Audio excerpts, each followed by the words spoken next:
מיכל. היי, מתי. היי, צ'וקה. זאת צ'וקה. אז ככה, יש לי בעיה עם צ'וקה שכל הזמן מנסה לאכול דברים מהרצפה. תמיד כשאני יוצאת איתה, לא משנה מה קורה, היא מחפשת מה לאכול, היא יכולה לאכול פירות, היא יכולה לנסות לאכול קקי של חיות, היא יכולה לנסות לאכול מלא דברים. כל מה שהיא רואה, שהוא איכשהו מריח, היא מנסה לאכול, היא הולכת עם הראש למטה, כאילו, אתה יודע, כזה ככה. מה ניסית לעשות? בשביל לפתור את הבעיה? תשמע, בגדול אני עושה לה, תמיד אני אומרת לה לא. אני עושה לה כאלה, כזה די צ'וקה, או לא, או תפסיקי, או...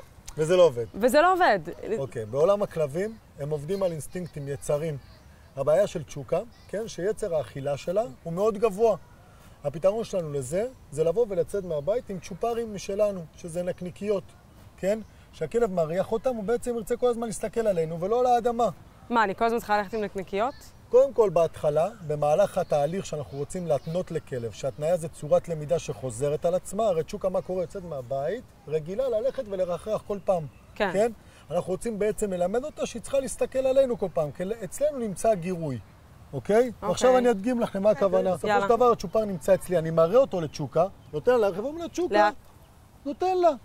כלבה טובה, מדבר אליה, מושך את התשומת לב שלה.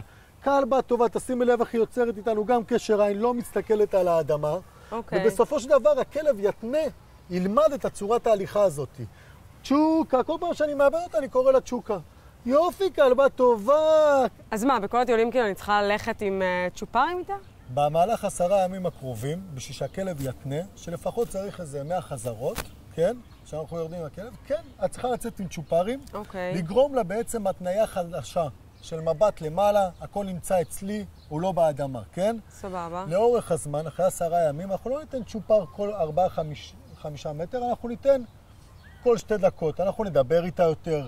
צ'וקה, כלבה טובה כל פעם שמראה לנו את המבט, כן, נחזק את זה, וגם במילה זה חיזוק, גם בליטוף. המטרה שלנו שהכלב יתנה את ההתנהגות. התניה נוצרת, כן, בדרך כלל, אחרי 60 עד 100 חזרות של אותה מצב.